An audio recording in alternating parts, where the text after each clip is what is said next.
अस्सलामुअलैकुम। तो आज की इस वीडियो में हम स्टार्ट करेंगे कंपैरिजन ऑपरेटर्स।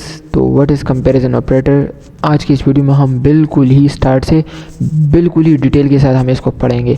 तो ये चैप्टर नंबर 11 है। इससे पहले वाली वीडियो में हमने पढ़ा था इफ़ स्टेटमेंट के बारे में कि व्हाट इज़ इफ़ स्टेटमेंट।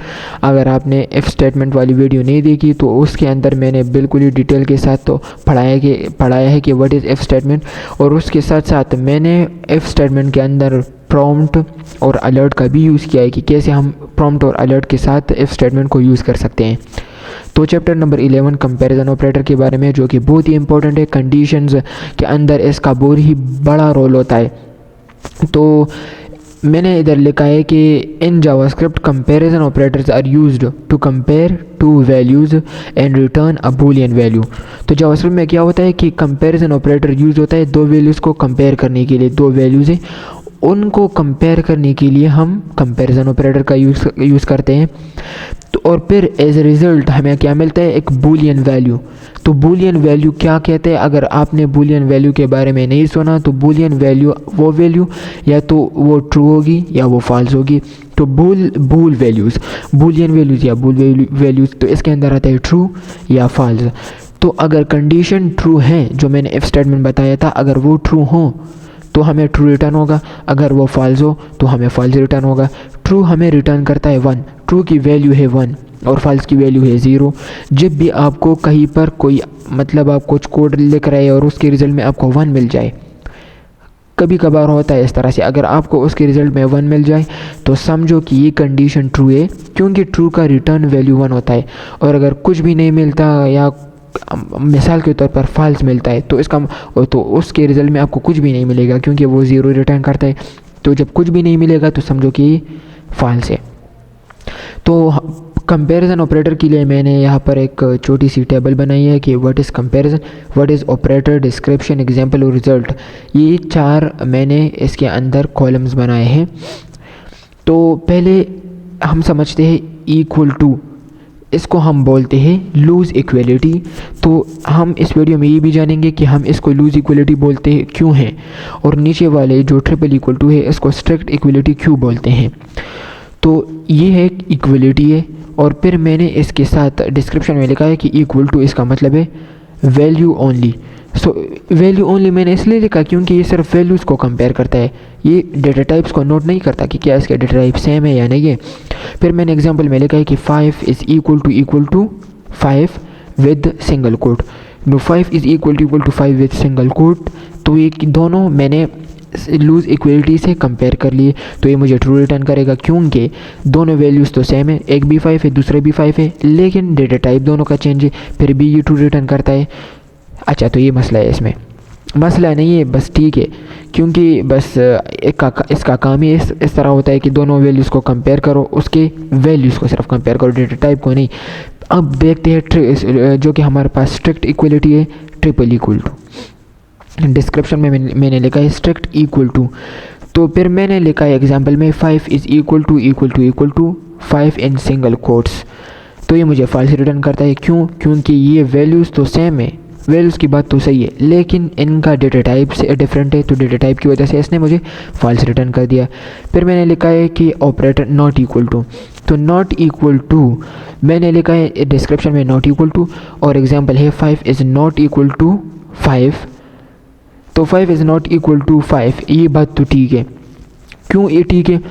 क्योंकि मैं जब भी 5 नॉट इक्वल टू का यूज़ करूँगा, मैंने लिखा है कि 5 इज़ नॉट इक्वल टू 5, तो ये बात तो ये मुझे फॉल्स रिटर्न करता है। तो क्यों रिटर्न करता है?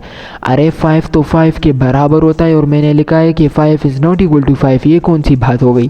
5 इज़ इक्वल टू 5, तो इसलिए इसने मुझे फॉल्स रिटर्न कर दिया, क्योंकि मैंने लिखा है 5 इज़ नॉट इक्वल टू 5, लेकिन असल में 5 तो 5 के बराबर होता है। तो इस वजह से इसने मुझे फॉल्स रिटर्न कर दिया। इसने मुझे कहा कि आप गलत बोल रहे हैं, तो इसलिए इसने मुझे फॉल्स रिटर्न कर दिया। फिर इसके बाद आते हैं नॉट डबल इक्वल टू।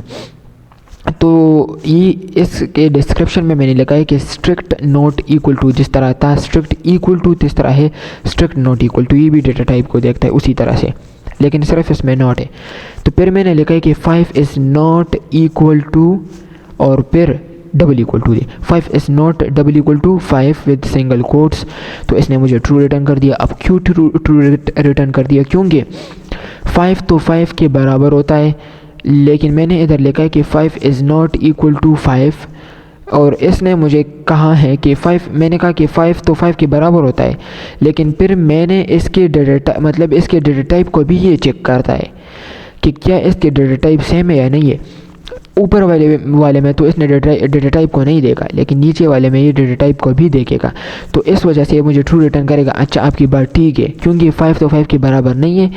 क्यों? इसलिए मैंने इस तरह बोला कि 5 5 के बराबर नहीं है, क्योंकि एक 5 का डेटा टाइप स्ट्रिंग है, दूसरे 5 का नंबर है, तो नंबर और 5 दोनों डेटा टाइप सेम है? नहीं, दोनों डेटा टाइप बिल्कुल ही डिफरेंट है, क्योंकि मैंने जब नॉट डबल इक्वल टू लगाया तो ये वैल्यूज़ के साथ साथ डेटा टाइप को भी देखता है। तो मैंने लिखा कि 5 is not double equal to single 5 and single quotes, तो इसने मुझे ट्रू रिटर्न कर दिया कि हाँ आपकी बात ठीक है, 5 5 के बराबर नहीं है, क्योंकि एक 5 नंबर है और एक 5 स्ट्रिंग है। फिर मैंने कंपैरिजन ऑपरेटर के अंदर लिखा है ग्रेटर देन, तो वो डिस्क्रिप्शन ग्रेटर देन, एग्जांपल मैंने लिखा है कि 10 इज़ ग्रेटर देन 5, हाँ ये ट्रू ही रिटर्न करेगा, क्योंकि ये तो इजी है कि 10 तो बड़ा है 5 से, तो ये ट्रू रिटर्न करेगा। फिर है ऑपरेटर लेस देन, और मैंने डिस्क्रिप्शन में लिखा है कि लेस देन। फिर एग्जांपल है 10 इज़ लेस देन 5, ये फॉल्स रिटर्न करेगा because 10 is not less than 5, तो ये कंडीशन फॉल्स हो जाएगी, फॉल्स रिटर्न करेगा। फिर ऑपरेटर है ग्रेटर देन और equal to, description greater than और इक्वल टू, एग्जाम्पल है कि 10 इज़ ग्रेटर देन और इक्वल टू 10, 10 बड़ा भी है और बराबर है 10 के, मैंने इस तरह से लिखा है।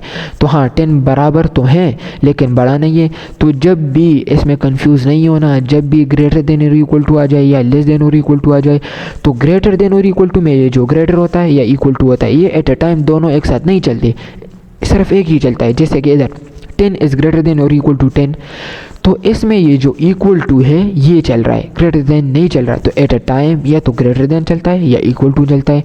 तो अब इस टाइम पर 10 इज़ ग्रेटर देन और इक्वल टू में सिर्फ इक्वल टू चल रहा है, मतलब 10 इज़ इक्वल टू 10, तो ट्रू रिटर्न हुआ।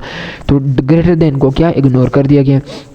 अगर मैं लिख दूँ 10 इज़ ग्रेटर देन और इक्वल टू 5, तो फिर भी ये मुझे ट्रू रिटर्न करेगा बिकॉज 10 इज़ ग्रेटर देन 5, तो इधर इक्वल टू को इग्नोर किया जाएगा, तो इसलिए इन दोनों में से सिर्फ एक को ही एट अ टाइम एक ही चलता है।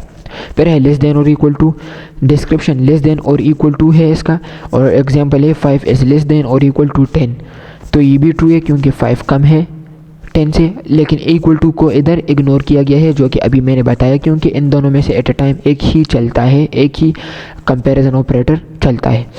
तो लेस देन और इक्वल टू, और फिर मैंने 10 लिखा है कि तो 5 इज़ लेस देन और इक्वल टू 10, तो ये कंडीशन भी ट्रू है। तो इसको अभी जल्दी से सिर्फ एक दो लाइन ऑफ कोड से प्रैक्टिकली देखते हैं कि इसका यूज़, इसको हम कैसे लिखेंगे, सिंटैक्स इसका कैसे होता है। तो मैंने इधर लिख दिया कि इफ़ अगर 5 बराबर होता है 5 के, तो मुझे अलर्ट दिखा दो यू, या बस सिर्फ लिख दो CORECT, करेक्ट, तो मुझे करेक्ट दिखा दो, ठीक है। तो मैंने इधर लिख दिया, मुझे करेक्ट दिखाई दे रहा है।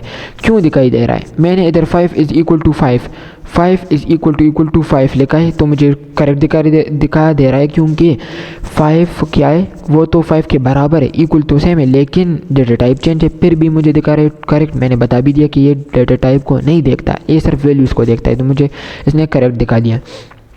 अगर मैं इसके अंदर इसके साथ इस इक्वल टू के साथ डबल इक्वल टू के साथ मैं तीसरा इक्वल टू भी यूज़ कर दूँ, तो ये मुझे कुछ भी नहीं दिखाएगा। अगर मैं इधर लिख दूँ अलर्ट नीचे रॉन्ग, तो ये मुझे दिखाएगा रॉन्ग। क्यों रॉन्ग दिखाएगा? क्योंकि इफ़ स्टेटमेंट जब ट्रू ही नहीं हुआ तो उसका कोड कैसे चलेगा? इफ़ स्टेटमेंट का कोड तभी चलता है जब उसका कंडीशन ट्रू हो जाए, लेकिन उसका कंडीशन तो फॉल्स हो गया, क्योंकि दोनों वैल्यूज़ का डेटा टाइप तो डिफरेंट है, तो इसलिए इसने फॉल्स रिटर्न कर दिया। और मुझे वो कोड नहीं दिखेगा रिज़ल्ट में, मुझे ये वाला कोड दिखेगा सबसे नीचे, जो है ये सबसे नीचे कोड दिखेगा, क्योंकि ये जब बात आती है इसमें और ये कंडीशन फॉल्स हो जाती है तो फिर नीचे वाला कोड चलता है, ये वाला। तो इसने मुझे रॉन्ग दिखा दिया। अगर मैं इधर लिख दूँ, क्या लिख दूँ, मैंने इधर लिख दिया कि 5 इज़ नॉट इक्वल टू 5, इसने मुझे दिखा दिया कि, एक मिनट मैं इसको रिफ़्रेश करता हूँ, रॉन्ग। क्यों रॉन्ग दिखा दिया आपको पता है? मैंने कहा है कि 5 इज़ नॉट इक्वल टू 5, लेकिन असल में 5 तो 5 के बराबर होता है। आप इधर इग्नोर कर दें इसके डेटा टाइप को, क्योंकि ये तो लूज़ नॉट इक्वल टू ये डेटा टाइप को नहीं देखता। तो 5 तो 5 के बराबर नहीं है, ये गलत बात है, क्योंकि 5 तो 5 के बराबर होता है। जब मैं इधर इस तरह एक इक्वल टू और एक नॉट लगा दूँ तो मुझे इसने कह दिया कि आप रॉन्ग है। लेकिन अगर मैं डबल इक्वल टू लगा दूँ तो ये मुझे दिखाएगा क्या, करेक्ट। हाँ, क्योंकि इधर 5 इज़ नॉट इक्वल टू 5 मैंने इसलिए लिख दिया क्योंकि 5 तो 5 के बराबर नहीं है, डेटा टाइप दोनों का डिफरेंट है। इधर बराबर बिल्कुल भी नहीं है। इसने मुझे कह दिया कि आप ठीक बोल रहे हैं, आपका कंडीशन भी ठीक है, इसलिए मैंने आपको करेक्ट दिखा दिया। फिर ग्रेटर देन आता है, लेस देन आता है, ये तो मैंने देख लिया कि triple equal to, double equal to, not equal to और नॉट डबल इक्वल टू और ग्रेटर देन। तो मैं इधर अब लिखता हूँ 5 इज़ ग्रेटर देन 3, करेक्ट। अगर मैं लिख दूँ 5 is greater than 10, wrong. 5 is greater than 10, obviously wrong ही दिखाएगा, क्योंकि 5 कैसे ग्रेटर हो सकता है 10 से। अगर मैं इधर लिख दूँ 5 इज़ लेस देन और इक्वल टू 10, तो करेक्ट, क्योंकि 5 तो क्या है, लेस तो हैं, इक्वल टू नहीं है लेकिन लेस तो है। अगर मैं इधर लिख दूँ 5 इज़ लेस देन और इक्वल टू 5, तो तब भी ट्रू आएगा, क्योंकि अब इन दोनों में से करेक्ट, सॉरी मुझे लगा कि इसने मुझे रॉन्ग दिखा दिया। तो इसने मुझे दिखा दिया कि 5 इज़ लेस देन और इक्वल टू 5, क्योंकि 5 लेस देन तो नहीं है लेकिन इक्वल टू है, सही है। तो एट अ टाइम एक चलता है, बस ये इसमें इतना ही है, इसमें कुछ भी इतना मुश्किल नहीं है। लेस देन और equal to, double greater than और इक्वल टू, तो आप ख़ुद भी इस पर प्रैक्टिस कर दे, आप ख़ुद भी इस पर इस तरह के छोटे छोटे कोड्स लिखे, तो आपकी बिल्कुल अच्छी बेसिक्स बिल्कुल ही मजबूत हो जाएगी। तो इस वीडियो में बस इतना ही था कंपैरिजन ऑपरेटर के बारे में। कुछ इतना ख़ास तो बिल्कुल था, बहुत ही इंपॉर्टेंट वीडियो थी ये कंपैरिजन ऑपरेटर, ये चैप्टर नंबर 11 वाली कंपैरिजन ऑपरेटर्स हमने इसके अंदर सीख लिए। तो कोई भी कन्फ्यूजन हो आपको इसके बारे में तो आप मुझसे कमेंट में पूछ सकते हैं। तो इस वीडियो में बस इतना ही, मिलते हैं नेक्स्ट वीडियो में।